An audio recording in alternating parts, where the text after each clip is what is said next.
nomine Patris et Filii et Spiritui Sancti. Amen. Creator ineffabilis, qui de thesauri sapientiae tue tres angelorum hierarchias designasti, et ea super celum empyreum miro ordine collocasti, atque universae partes elegantissime distribuisti. Tu inquam, qui verus fons luminis et sapientiae diceris, ac super eminens principium infundere digneri super intellectus mei tenebras tue radium claritatis duplices in quibus natus sum, a me removens tenebras, peccatum scilicet et ignorantiam. Tu qui linguas infantium facis disertas, lingua meam erudias, atque in labis meis gratiam tue benedictiones infundas. Da mi intelligendi acumen, retenendi capacitatem, adiscendi modum et facilitatem, interpretandi subtilitatem, loquendi gratiam copiosam, ingressum instruas, progressum dirigas, egressum compleas. Tu qui es verus Deus et homo, qui vivis et regnas in saecula saeculorum. Amém. Sejam todos bem-vindos, mais uma vez, a mais uma aula. Falaremos hoje, então, especificamente de como surgiu este documento chamado Ratio atque Institutio Studiorum Societatis Jesu, a ordem e as instituições dos estudos da Companhia de Jesus, ou na Companhia de Jesus. Uma das coisas que nós vemos na fundação desses colégios é a primeira coisa que eles eram abertos a todos, já desde o início. Começa em Messina, na Sicília, um colégio com o padre Ledesma, que foi um dos principais responsáveis por este documento. E o colégio foi aberto, e o único documento que existia dentro da Companhia de Jesus para regulamentar os estudos era a parte 4 das Constituições, escritas principalmente por Santo Inácio, com a ajuda de alguns de seus companheiros e conselho de alguns de seus companheiros, no qual determinava que, primeiro, a companhia iria se dedicar ao apostolado em escolas e universidades, né, fundadas pela própria companhia, ou assumidas pela própria companhia, como acontece em muitos lugares, né, escolas às vezes fechadas, a pedido de governantes ou de dioceses, acabam sendo entregues à Companhia de Jesus para que assuma a administração dessas escolas. O que existia de escola antes nem se comparava com o que foi já desde o início essas escolas das companhias.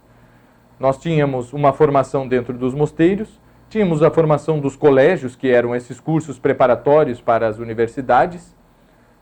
Dentro dos mosteiros já se estudava alguma coisa, não precisava se frequentar esses colégios. Agora, quando a pessoa vinha de fora, como o próprio caso do Santo Inácio, né, que não pertencia a ordem nenhuma, que, por mais que tenha lido a vida de São Domingos e a vida de São Francisco, não se tornou nem dominicano e nem franciscano.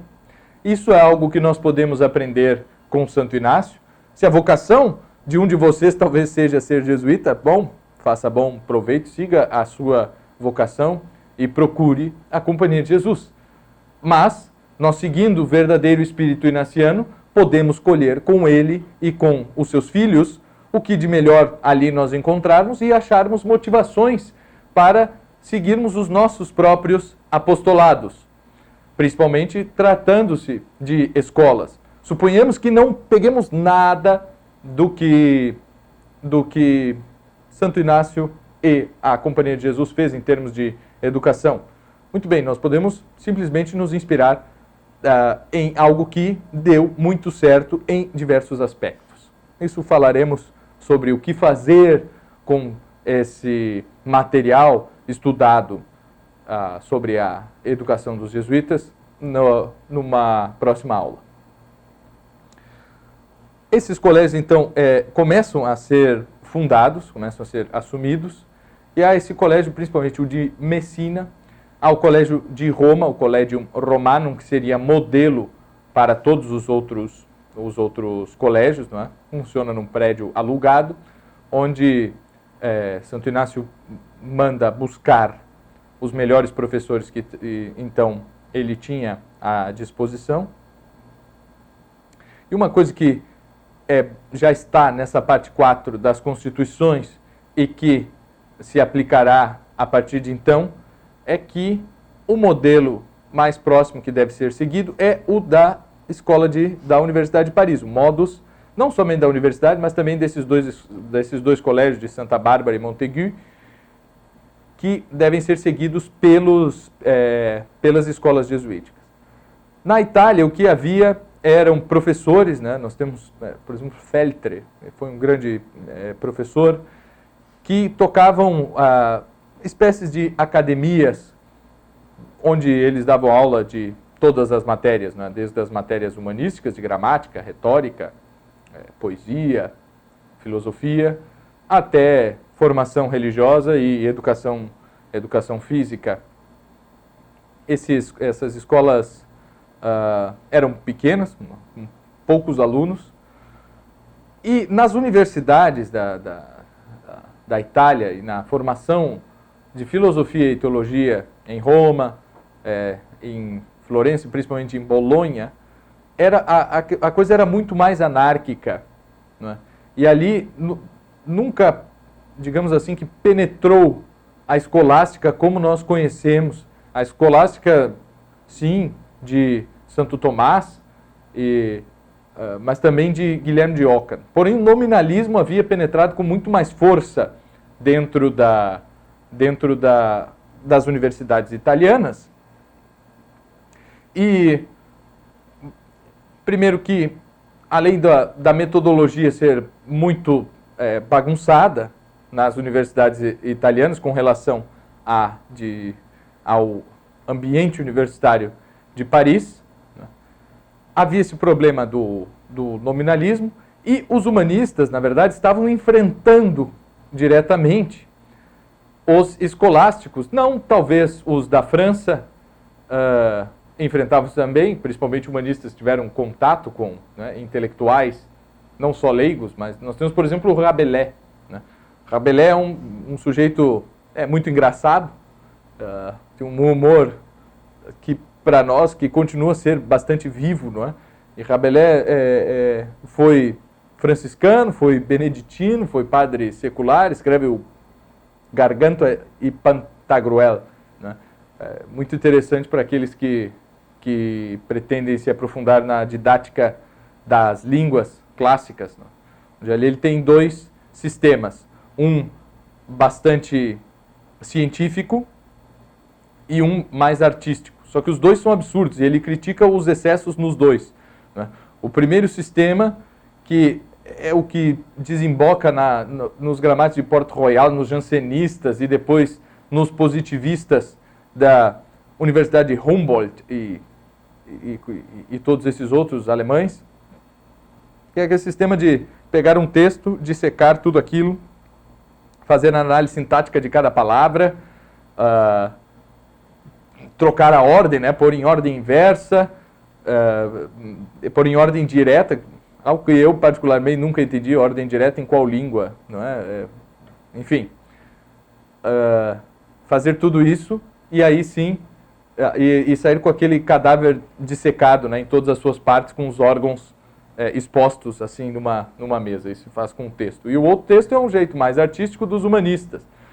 E aí está lá o Pantagruel, que era, desde quando acordava, ia ao banheiro, sempre tinha um tutor lendo para ele passava o dia inteiro tendo que falar em latim, e decorando e repetindo as lições. Quando ele ia jogar cartas no recreio, era somente jogos para que ele aprendesse mais matemática e lógica.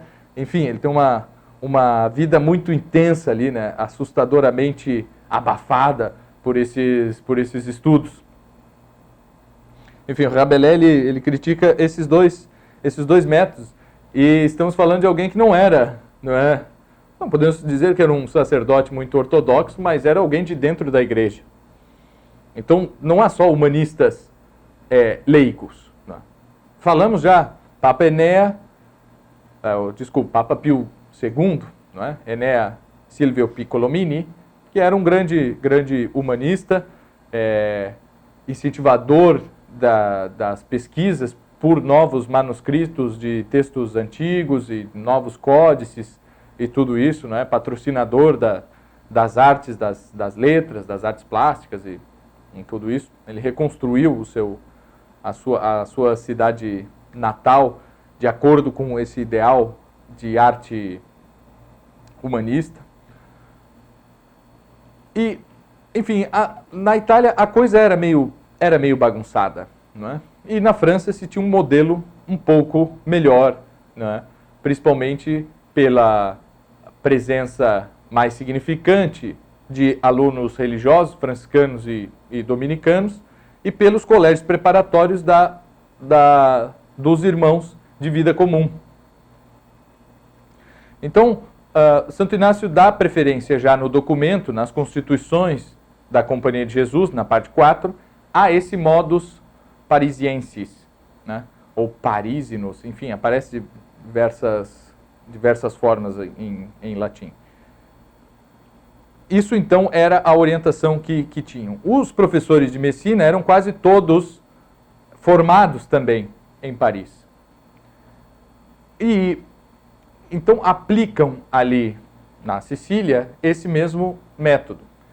E é um sucesso extraordinário. Né? Passa a ser um sucesso extraordinário, não param de chegar novos alunos. Os alunos que saem demonstram uma cultura nunca antes vista por um colegial, alguém que fosse estudar e que realmente sai dali com uma bagagem intelectual formidável, né? Saem dali vocações inúmeras para a Companhia de Jesus, quando isso foi permitido, porque houve uma época que estava delimitado em 60 membros, né? A ordem dos jesuítas poderia ter 60 membros, mas isso passa. Há muitas vocações também para outras ordens. Isso estamos falando de um tempo em que já entre o decorrer e depois a implantação já de todas as determinações do Concílio de Trento, e uma das determinações importantes para o assunto que nós estamos estudando era justamente a exigência de seminários para a formação do clero, também do clero secular. Então, antes, a pessoa tinha que receber formação ou numa ordem religiosa ou com um outro padre que pudesse lhe passar a formação e avaliá-lo, depois, né, conversar com o bispo para ver se ele poderia ser ordenado e tudo isso. Peguemos a vida, por exemplo, de São Felipe Neri, um contemporâneo dessa nossa história aqui, que tem um trabalho apostólico muito grande e que será ordenado depois, né, mas sem passar por um seminário, sem passar por uma formação tão criteriosa. E os jesuítas, né, como estão surgindo junto com o Concílio de Trento e as novas determinações quanto à liturgia, quanto à moral e mesmo, e claro, quanto à doutrina, mais especificamente, quanto ao estabelecimento de catecismos e tudo isso, eles estão, isso tudo, não é? Muitas das aplicações para fazer para tornar viva para tornar as determinações do Concílio de Trento algo vivo e presente na igreja, foi necessário que se instituísse, né, seminários, escolas para a formação de novos sacerdotes. Mas os jesuítas estavam formando, na verdade, todo mundo, até porque eles começavam com uma formação que hoje nós diríamos que é secundária, né, já na adolescência. Antes disso, a pessoa talvez teria aprendido a ler, escrever e fazer algumas contas. Quando chegasse lá mais ou menos com 14, 15 anos, ele poderia ingressar numa dessas escolas dos jesuítas. Assim também era no mundo luterano.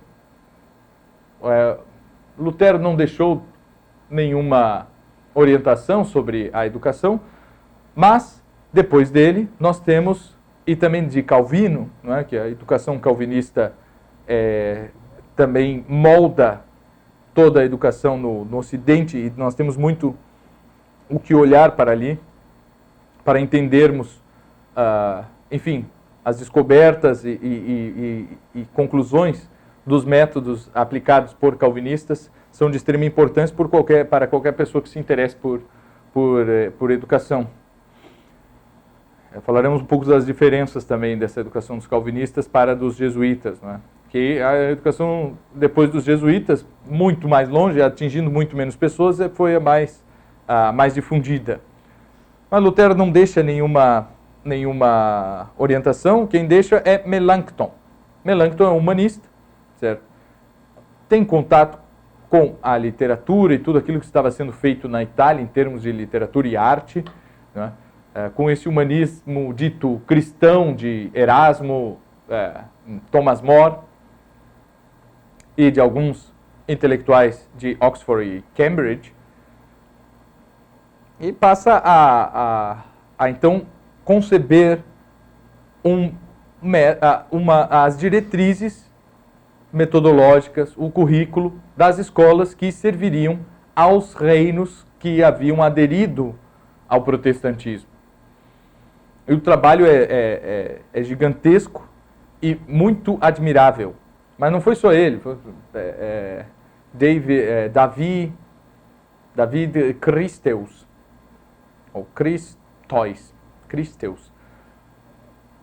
também foi um grande pedagogo. Temos Sturm, um calvinista, que estudou também na Universidade de Paris.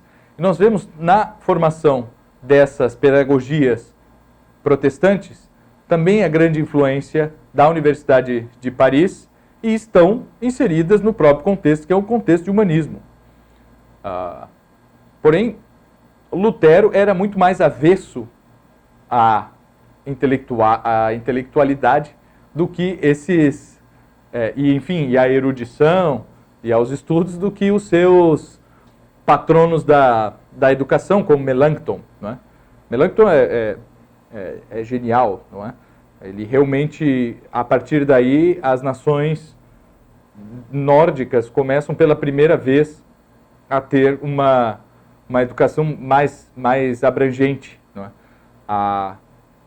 Principalmente a Saxônia, o norte do que hoje é a Alemanha, o que foi depois a Prússia, começam a ter atividade intelectual justamente nesse período, né? Lembremos que os mosteiros que ali haviam, dentre os quais o mosteiro dos Augustinianos, onde Lutero era monge, estavam ainda sob constantes, até essa época, sob constante tensão, né? Com relação a ataques de bárbaros. Então, até mesmo na Áustria, né? Tem tribos da Hungria e tudo isso, que ainda não eram cristãs. Havia um perigo maior em se viver no norte da Europa. Isso com o fortalecimento político que existe por parte dos príncipes dessa região após a reforma, não é? Onde eles também passam a dominar primeiro as terras, propriedades todas da igreja, e tem um fortalecimento político que dá agora serem também chefes da religião, né? E não somente do Estado. Melhor, a religião estava servindo, na verdade, aos príncipes, e não o contrário. Então há esse desenvolvimento mesmo dentro do protestantismo de uma pedagogia nova e eficaz, abrangente, possível, rápida, de fácil formação, de fácil acesso, que nós não tínhamos até então. Baseada principalmente nos moldes da Universidade de Paris, com as adaptações advindas das ideias humanísticas de uma forma mais forte do que já estava acontecendo em Paris, que continuava ainda sendo muito medieval, poderíamos dizer. Como uma das missões da Companhia de Jesus era combater as heresias, e o protestantismo estava ali para, como, enfim, campo de batalha, Santo Inácio, obviamente, e os seus companheiros, depois da morte de Santo Inácio, viam que não adiantava nada instituírem-se colégios onde não se ensinasse, onde não se desse uma capacidade intelectual e cultural maior do que essas escolas que estavam se proliferando no mundo germânico. Então, foi o que foi feito, né? Há pessoas que comparam a Ratio Studiorum com um sistema de Sturm, com a pedagogia de Juan Luis Vives, com Melanchthon e tudo isso. Mas a questão é que todos beberam da Universidade de Paris e todos estavam na mesma época. Se nós pegarmos, assim como a comparação entre a mitologia grega e o hinduísmo, certo? Bom, normalmente é possível ser comparado, principalmente quando estamos falando de uma humanidade que se desenvolve e que está sempre mudando. Assim como fazer comparações. Se foi feito pelo homem, o homem é um só. O homem é um animal racional. É provável que as coisas feitas pelos homens em determinadas épocas sejam parecidas, certo? Principalmente se há contato entre esses homens. Então, é bastante provável que possa surgir, ao mesmo tempo, coisas muito parecidas que não tenham contato uma com as outras, como foi a Ratio Studiorum e como foram os métodos aplicados por esses pedagogos luteranos e calvinistas. Sendo que, na Inglaterra, não aconteceu isso, não é? Oxford, até pela característica própria do anglicanismo, que continuava sendo liturgicamente católico, se é que isso é possível, mas que continuava ainda ligado aos ideais de liturgia e de arte do catolicismo. Só vai perder isso muito tempo depois. Então, há tentativas, não é, de justamente por parte de humanistas, e Erasmo é o príncipe dos humanistas também por isso, de reunificação da igreja, de extermínio do cisma, justamente através da arte e da beleza literária, do passado comum que existe, não é? O que Erasmo queria era uma igreja mais parecida com seria a terceira igreja, a igreja de Erasmo, mais parecida com a igreja luterana com relação aos sacramentos e à moralidade, mas sem perder a beleza esplendorosa da igreja católica, né? Então ele não queria que abolissem a liturgia, nem a arte, nem a filosofia, nem a ciência, nem a teologia, nem nada disso, né? Ele queria que houvesse ali um meio termo, né? Erasmo é o grande perdedor nessa história toda, porque a igreja luterana se afastou cada vez mais, não foi um afastamento tão brusco assim como parece, do catolicismo, porque aderiu principalmente ao nominalismo. Então a teologia que se passa a fazer dentro da igreja católica após o concílio de Trento e na igreja luterana que adere ao nominalismo e passa a basear toda a sua teologia aí em cima, é muito grande, né? Essas diferenças começam a se acentuar cada vez mais ao longo do tempo. Inclusive as devoções, né? A devoção luterana ao coração de Jesus ainda existia na época de Bach, por exemplo. Coisa que hoje em dia, qual o luterano que sabe o que significa coração de Jesus? Ou que, não é? Enfim, isso aí se perdeu, não pertence mais ao luteranismo. Coisas que foram se perdendo com o tempo, né? E Erasmo sai como grande perdedor dessa história toda. Ele que então queria fazer essa grande reunificação. Depois surgem outros, né? Mas são outras épocas. A igreja e os humanistas também estiveram em tensão com relação àquilo que nós falamos, sobre a leitura dos clássicos, sobre dos clássicos antigos, sobre esses novos ideais de estudo mesmo, né, de importância nos estudos, dada uma importância maior à gramática. A questão é que os humanistas olharam para aquele latim empobrecido e mutilado dos escolásticos, mas vejam, principalmente nominalistas, né, que era gente com quem eles conviviam, que era quem estava na Itália, né, nas universidades da Itália, principalmente em Bolonha, onde o nominalismo era soberano. Então, lutando, não é, contra esses escolásticos, eles acabam dando maior relevância ao estudo das línguas e tudo isso.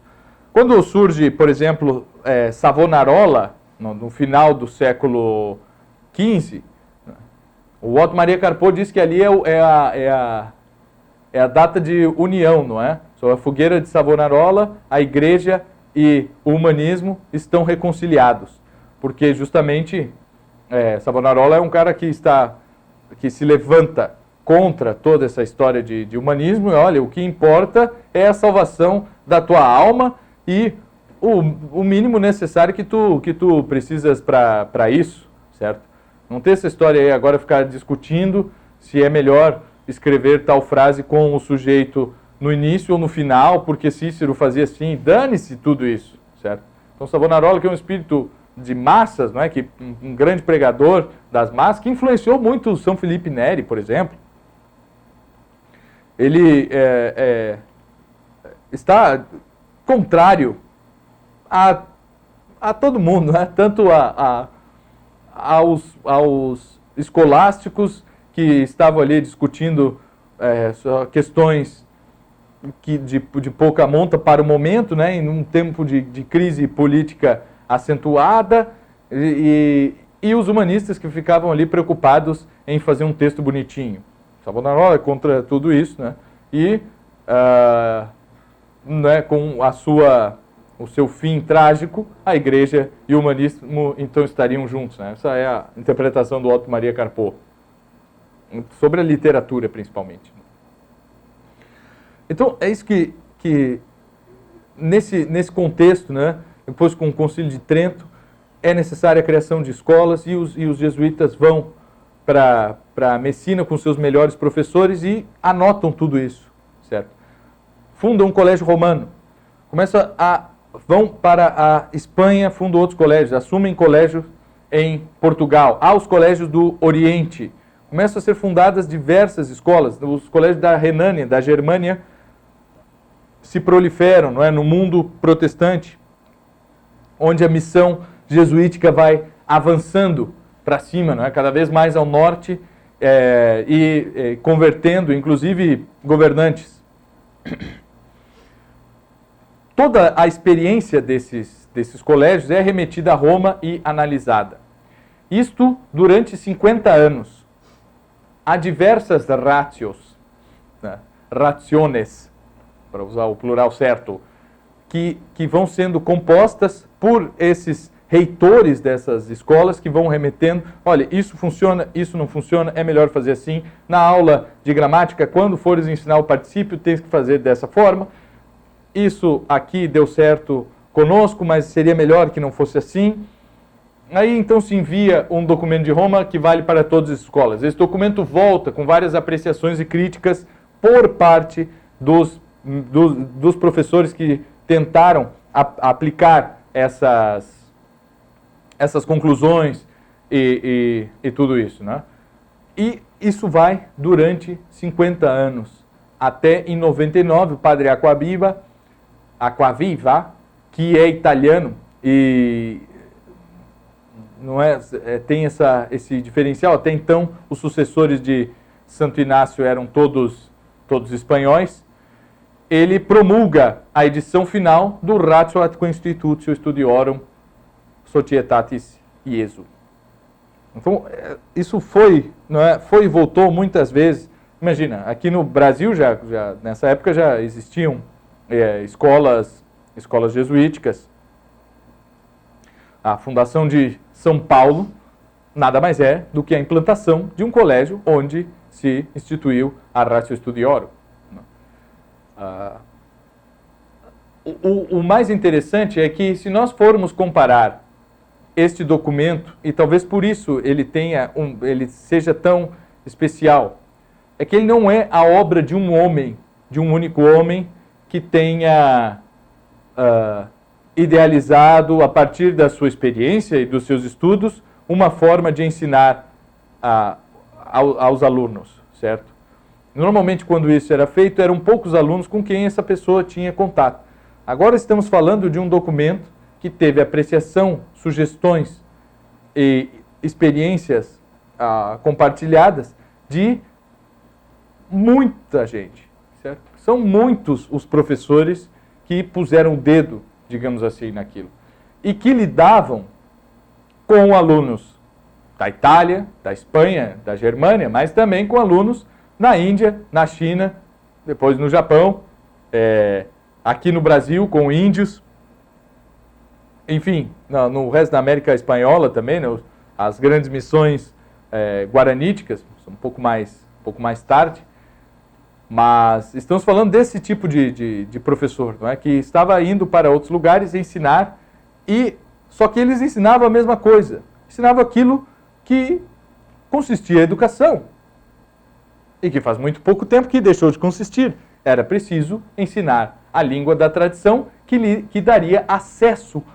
primeiro, aos grandes clássicos do pensamento, aos grandes clássicos da literatura, aos grandes padrões de beleza e estilo, que era a língua latina, a língua grega e as suas respectivas literaturas, as suas respectivas cosmovisões de todos esses povos, que é o que faz com que a língua se forme e se assente no seu estado final, literário, escrito, certo? Isso tudo era passado para depois, então, se estudar filosofia, seguindo mais o padrão da Idade Média, e não como o resto dos humanistas acabava ensinando, não é? Tanto que é escolhido pela primeira vez dentro de uma ordem religiosa, até mesmo antes dos dominicanos, Santo Tomás como modelo ideal de ensino de teologia, certo? Antes se usava ainda, por incrível que pareça, o livro das sentenças, em Pedro Lombardo, né? Se usava os padres da igreja, sem muita ordem, né? Simplesmente se ia lendo aquilo em compêndios, enfim, com o livro que tinham ali, é claro, as Sagradas Escrituras, mas um curso baseado na Suma Teológica, a primeira vez que aparece, é dentro das universidades jesuíticas. Isso tudo está na Ratio Studiorum, né? Tentaram ensinar teologia de outro jeito? Sim. Tentaram ensinar latim de outro jeito? Claro. Né? Houve diversas experiências, mas a forma que ali foi fixada foi aqui, por votação de muita gente, por a relevância da experiência dos mais sábios, acabou sendo assentada nesse documento, na Ratio Studiorum. Então estamos diante de algo único dentro da história da educação e da própria cultura. Né? É a primeira vez que tanta gente consegue chegar em uma conclusão, não é? Depois de 50 anos trabalhando em cima daquilo. Então não é algo que saiu da cabeça de 2 ou 3, nem de um, como são os métodos dos educadores protestantes, que podem ser muito bem utilizados com relação, por exemplo, ao ensino das línguas. O próprio material de Erasmo foi imensamente usado pelos jesuítas, né? Temos jesuítas verdadeiros erasmianos no que concerne o ensino da literatura e das línguas, certo? Temos jesuítas que, por Erasmo ter entrado no Índex, depois do Concílio de Trento, não é? Era proibido ler Erasmo, então eles simplesmente copiaram os colloquia familiaria de Erasmo, que são diálogos para ensinar latim, a pessoa a falar e escrever latim, copiaram aquilo, assinaram com o seu próprio nome e passaram a usar nas escolas. Agora não era mais de Erasmo, era do fulano de tal. Não é? Com algumas modificações e tal, tinha essa liberdade, né? Ninguém tinha enfim, não tinha muito controle dos direitos autorais e nem nada disso, né? Então a coisa estava mais livre. E outras obras também, né? Que eram às vezes assinadas com outros nomes. Muitas edições que foram feitas a mesma coisa, né? Tira ali livro quarto da Eneida, usa a Eneida para ensinar poesia antiga, para ensinar estilo e cosmovisão romana, tudo o que vem junto, né? Então, nós temos esse fruto, não é? De homens que estavam inseridos num contexto bastante turbulento. Com certeza não é turbulento como o de hoje, porque hoje em dia não é que é turbulento, é simplesmente impossível mapear o que vem sendo feito, não é? O que nós sabemos é que está sendo tudo começado mais ou menos do zero. Porque antes, quando toda a educação consistia em eu dar ao aluno a possibilidade dele se comunicar com toda a civilização que o precedeu, através do ensino da gramática, da retórica, da lógica, da filosofia, que pudesse lhe formar, dar o ferramental todo para aí sim ele pegar um livro, seja lá qual for, e ler, entender, ponderar, inserir aquilo dentro dos seus conhecimentos prévios, fazer com que aquilo seja mais um tijolo no qual ele está assentado em cima do seu conhecimento, que o leve cada vez para cima, como quem constrói um muro, não é? Hoje em dia o que nós sabemos é que nós perdemos isso, não é? Nós estamos sempre tentando começar de novo, ensinando a língua que nós falamos agora. Não estou falando de ensinar português, estou falando de ensinar português de 2018, certo? Ou no máximo de 40 anos para cá, através de musiquinhas populares e essa coisa toda, que não nos dá o acesso à grande literatura de língua portuguesa. Nós não passamos dos primeiros níveis de leitura e de linguagem que nós temos hoje em dia. E, bem, não é? Nós simplesmente não conseguimos mapear o que está acontecendo. Nós conseguimos mapear o que aconteceu mais ou menos até o século XVIII, em termos de educação. XIX, talvez. E nós não temos mais tempo a perder em pensar assim, bom, será que nós, homens agora do século XX, XXI, estamos fazendo a coisa certa, jogando tudo fora, jogando o conceito próprio de educação, que sempre foi uma educação para a liberdade, não é? O intuito de transmitir as ferramentas necessárias para que o aluno possa ser livre, possa estudar por conta própria, possa ser independente da presença de um professor que o tutele o tempo inteiro. Por que nós jogamos tudo isso fora? Basta ver, por exemplo, o que é um livro de ensino de idiomas, hoje em dia, um livro moderno, certo? Ali tem um monte de figuras, umas palavras soltas, e o professor possui o livro do professor, onde estará dito o que o professor tem que fazer para que o aluno consiga utilizar aquele livro. Ou seja, o aluno não tem autonomia nenhuma, ele não pode estudar sozinho. Tem que ir a uma escola de idiomas hoje, pegar o material didático, ir para casa, hoje eu vou estudar francês, vou estudar italiano. Põe o CD, olha o livro, não sai nada. Não sai nada. Nós criamos uma educação de dependência total ao professor.